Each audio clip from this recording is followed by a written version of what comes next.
नमस्कार। सभी को बहुत-बहुत हार्दिक शुभकामनाएँ। आज प्रदोष है। प्रदोष की बहुत-बहुत आप सभी को शुभकामनाएँ।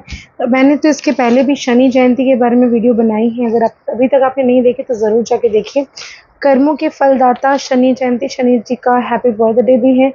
तो कौन से ऐसे ख़ास काम करें, छोटे चीज़ों में मैं आपको 2-3 पॉइंट्स भी बता देती हूँ। लेकिन आज जो मैं वीडियो बना रही हूँ, ये उन लोगों के लिए है, जो ज़िंदगी में कहीं पर भी आप स्टॉप हो गए हो, मतलब कहीं पर स्टक हो गए हो, चीज़ें होते-होते अगर आपकी रुक गई हैं लाइफ में, आपकी नौकरी चली गई है, आपको पैसों से समस्या है, पैसों से रिलेटेड समस्या में आ गए हैं, अचानक बहुत ऊपर से नीचे धम से गिर गए। अगर ऐसा आपके साथ हुआ है तो आपको किस तरह से रिकवरी करनी है, कौन सी ऐसी ख़ास चीज़ें हैं जो आपको ध्यान रखने की आवश्यकता है, कौन सी ऐसी चीज़ें हैं जिन्हें अगर आप करेंगे तो यकीन मानिए आप वापस से आपका कमबैक हो जाएगा, चीज़ें बेहतर हो जाएँगी। आज मैं उसी विषय में बात करूँगी, किस तरह से अपने ग्रहों के द्वारा, कुछ उपायों के द्वारा आप अपने आप को सही कर सकते हैं, अपने आप को चेंज करके आप अपने वापस से अपने स्थान में पहुँच सकते हैं। और क्या कारण है कि आप बिल्कुल ऊपर से नीचे गिर गए, या फिर अचानक से आपकी रोज़गार बंद हो गई है, अचानक से आपका बिज़नेस स्टॉप हो गया है। तो इन चीज़ों के बारे में आज मैं बात करने वाली हूँ। लेकिन उसके पहले छोटा-सा निवेदन, अगर अभी तक आपने मेरे और आपके दोनों के यूट्यूब चैनल को लाइक नहीं किया हो, सब्सक्राइब नहीं किया, आप इंस्टाग्राम, फेसबुक कहीं से भी मुझे देख रहे हो, अगर आपने अभी तक कुछ भी मेरे को फॉलो नहीं किया है तो ज़रूर कर लीजिए। और इन्फॉर्मेशन अच्छी लगी तो आगे बढ़ाइए, शेयर करिए। ऐसे छोटा-सा मैं अभी बता देती हूँ, शनि जयंती जो कि 6 जून को होने वाली है, और इस दिन जो है बृहस्पतिवार का दिन है, वट सावित्री की पूजा है, शनि अमावस्या भी है। और आज के दिन अगर आप पैरों के दर्द, घुटनों के दर्द से पीड़ित हैं, कर्ज़ा बहुत ज़्यादा है, किसी भी तरह की समस्याएँ आ रही हैं, गुड न्यूज़ेज़ नहीं मिल रही हैं, चीज़ें खराब हो रही हैं, तो क्या करना चाहिए? दान करना चाहिए। तेल का दान कर सकते हैं, पीपल की परिक्रमा करना चाहिए 11 बार, उनको जल चढ़ाना चाहिए, लेकिन पीपल को स्पर्श नहीं करेंगे, क्योंकि इस दिन अगर आप स्पर्श करते हैं पीपल को तो ये अच्छा नहीं होता, उल्टा कर्ज़ आपके ऊपर बढ़ सकता है। दिया आपको लेकर जाना है, पीपल के वृक्ष के सामने जलाना है। आप आज के दिन अगर कृष्ण जी को मोरपंख भेंट करते हैं तो भी आपके लिए फ़ायदेमंद रहेगा। चांदी का एक छोटा-सा सिक्का कम से कम शनि महाराज को ज़रूर चढ़ा दीजिए, इमरती का भोग उन्हें लगाइए, लोगों में बँटवाइए, जो गरीब हैं उनकी सेवा करें, उनको खाना खिलाएँ, अपनी माता से रिलेशनशिप्स अच्छे करें, माँ को कुछ गिफ्ट दें और उनसे आशीर्वाद आज के दिन ज़रूर लें। शमी का पत्ता महादेव पर चढ़ाएँ, महादेव की पूजा करें, और इसके अलावा शनि जी के मंदिर में जाके उन्हें भी आप आज के दिन शमी का पत्ता ज़रूर अर्पण करें। तो चलिए बात करते हैं कि रिकवरी किस तरह से करना है। बुरा वक़्त अगर ज़िंदगी में आया है तो इसको कैसे हटाना है, किस लिए आता है? ऐसा लगता है कई तरह के लोग होते हैं, जिन्हें लगता है ऐसा कि हर तरफ से दरवाज़ा बंद हो गया है। वो घबरा कर, कुछ लोग ऐसे होते हैं जो बैठ जाते हैं और खुद को कोसने लगते हैं। कुछ लोग ऐसे होते हैं जो अपने अराउंड में, अपने सराउंडिंग्स में देखते हैं कि कोई उन्हें सहारा दे तो वो खड़े हो जाएँ, और कुछ लोग ऐसे होते हैं जो ज़िंदगी में कुछ भी हुआ कोई बात नहीं, झटक कर उठ जाते हैं और फिर से खड़े होते हैं और कामयाब भी होते हैं। तो आप किन लोगों में से हैं? अगर आप उन लोगों में से हैं कि जो दूसरों के सहारे के बारे में सोच रहे हैं, तो ये वीडियो उनके लिए नहीं है। ये उन लोगों के लिए है जो खुद को वापस से खड़ा करना चाहते हैं, रिकवरीज़ करना चाहते हैं, ज़िंदगी में आगे बढ़ना चाहते हैं। तो इसके लिए सबसे पहली बात तो ये है कि मान लीजिए जो एज ग्रुप होता है 25 से लेके 55 का, ये 25 से 55 तक का जो उम्र होता है, ये कमाने का उम्र होता है, सेल्फ रिस्पेक्ट कमाने का उम्र रहता है। इस समय में ही आप ज़िंदगी में या तो बहुत ऊपर जाते हैं या एकदम धड़ाम से नीचे गिर जाते हैं। आपको रिस्पेक्ट भी आपके काम की वजह से ही मिलती है। ऐसा होता है ना, जब आप किसी से बात करते हैं तो कोई आपसे पूछे कि आप काम क्या करते हैं? तो इसका मतलब ये नहीं है कि वो जानना चाहते कि आप काम क्या करते हैं, वो ये जानना चाहते हैं कि आपको इज़्ज़त कितनी देनी है। मतलब आपके काम के अनुसार आपको रिस्पेक्ट मिलती है। आज के समाज में आप इंसान कैसे हैं, इससे किसी को कोई फ़र्क नहीं पड़ता। तो चलिए आज मैं बात करूँगी किस तरह से उन इंसानों को आपको जवाब देना है, किस तरह से अपनी चीज़ों को बेहतर करना है, किस तरह से चीज़ों को रिकवर करना है। तो सबसे पहली बात तो ये इम्पोर्टेंट चीज़ है कि आप ये जान लीजिए कि जब भी आपकी ग्रहों की दशा अंतर्दशा चलती है, अगर आपने अभी तक अपनी कुंडली प्रेडिक्शन नहीं करवाई तो ज़रूर करवाइए। मैं भी कुंडली प्रेडिक्शन करती हूँ, मेरी फ़ीस 800 रुपये है। दिए हुए जो कॉन्टैक्ट नंबर ऊपर में दिया हुआ है 7003302861, व्हाट्सएप करिए, अपॉइंटमेंट बुक करें और फिर प्रेडिक्शंस ज़रूर करें। और अगर जो लोग एस्ट्रोलॉजी लेकर सीख रहे हैं या एस्ट्रोलॉजी की जिनको जानकारी नहीं है उनके लिए भी ये फ़ायदेमंद वाली वीडियो है, और जिन्हें जानकारी है ये उनके लिए भी बहुत ही इन्फॉर्मेटिव वीडियो रहने वाली है।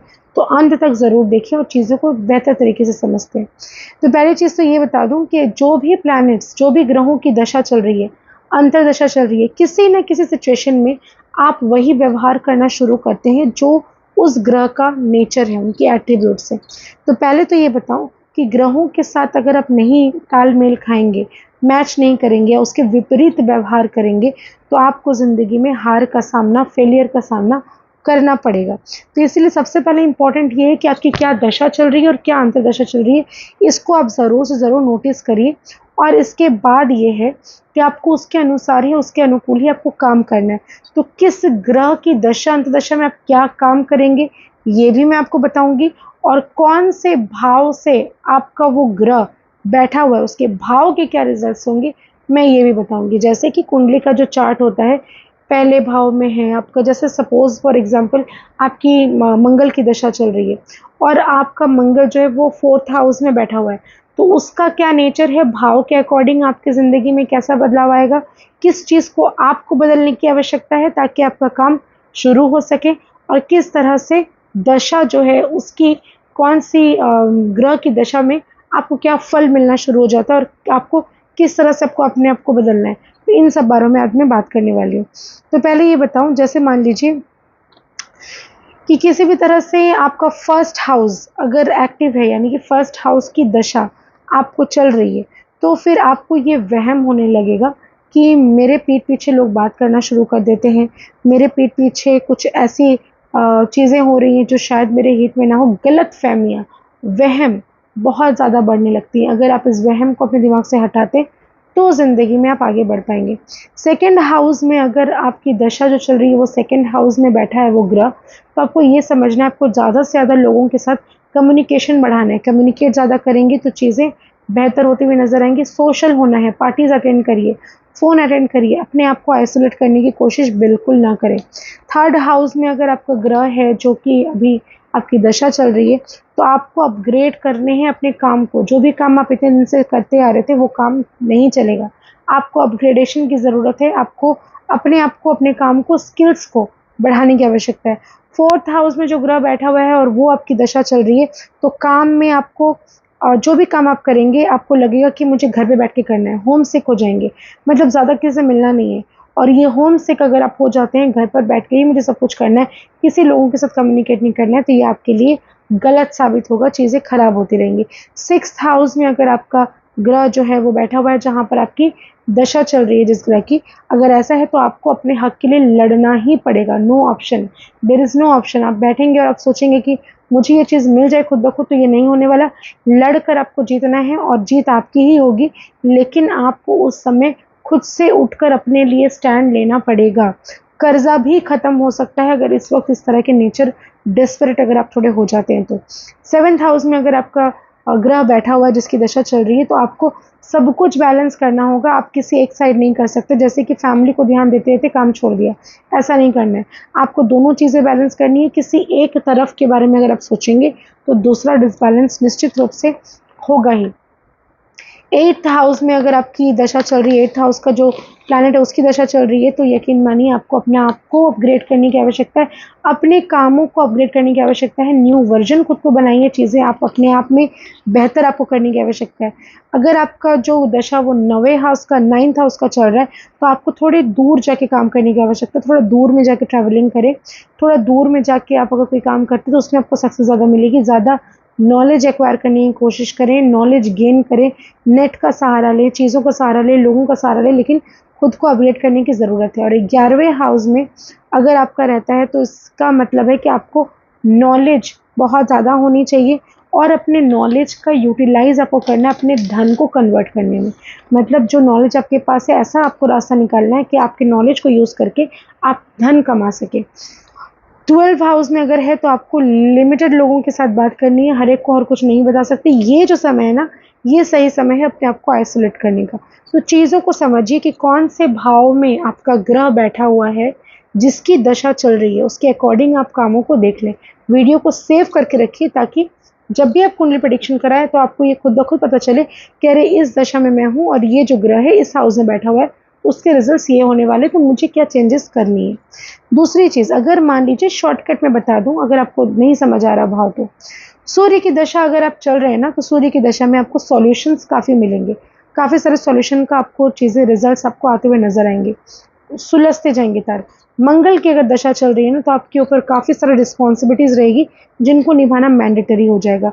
बुध की दशा में काफ़ी मौकेज़, काफ़ी अपॉर्चुनिटीज़ आपकी लाइफ में आएंगी जिसका आपको बेनिफिट उठाना है। चंद्र की दशा में आपको अपने काम में थोड़ा इमोशन भी जोड़ना है, मतलब मन से काम करना है, इमोशनल होकर काम करना है, सबकी टेक केयर करते हुए आपको काम करना है।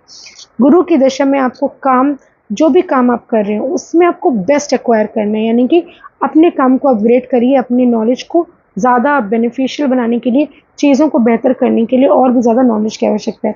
शुक्र अगर आपको दशा चल रही है शुक्र की, तो आप लोगों में विजिबल हो जाइए, विजिबल होना ज़रूरी है। अगर आप लोगों में विजिबल हो जाएंगे, सोशल पार्टीज़ अटेंड करेंगे, सोशल मीडिया में आप कंटिन्यू रहेंगे, तो चीज़ें बेहतर होती नजर आएंगी। शनि की दशा में आपको बिना टाले कामों को करने की आवश्यकता है। आलसी मत बनिए, लेजी मत बनिए, आज का काम कल पर नहीं टालिए। अगर आप ऐसा करना शुरू करते हैं तो ये दशा में आपको काफ़ी पीड़ा होने वाली है। राहु की दशा जब चले तो समझिए कि मुझे अपने आप से हटकर आउट ऑफ बॉक्स कुछ काम करना चाहिए। जितने भी बड़े लोग हैं ना, जितनी भी अच्छी अच्छी चीज़ें होती हैं जिससे अब नाम मशहूर होता है लोगों का, वो राहु ही करवाता है, जो बहुत ही क्रिएटिव काम करवाता है। तो आपको थोड़ी क्रिएटिव होने की आवश्यकता है। केतु की दशा में अगर आप हैं तो आपको मेडिटेशन करने की आवश्यकता है, स्पिरिचुअल हो जाइए, थोड़े भगवान की तरफ आपको चीज़ों को समझना चाहिए, योगा करिए, स्पिरिचुअल होइए, और मेडिटेशन द्वारा आपको हर एक चीज़ों का आंसर मिलना शुरू हो जाता है। आशा करती हूँ मेरी ये जो वीडियो मैंने बनाई है इसमें आपको बहुत ज़्यादा इन्फॉर्मेशन मिली होगी। ज़्यादा से ज़्यादा लोगों तक पहुँचाइए ताकि सबको अपने बारे में थोड़ा पता चल सके और क्या करना चाहिए और क्या नहीं करना चाहिए ये भी पता चल सके। इसीलिए आज के लिए बस इजाज़त चाहती हूँ, मैं वापस से नेक्स्ट वीडियो में आऊँगी। तब तक के लिए बहुत बहुत धन्यवाद।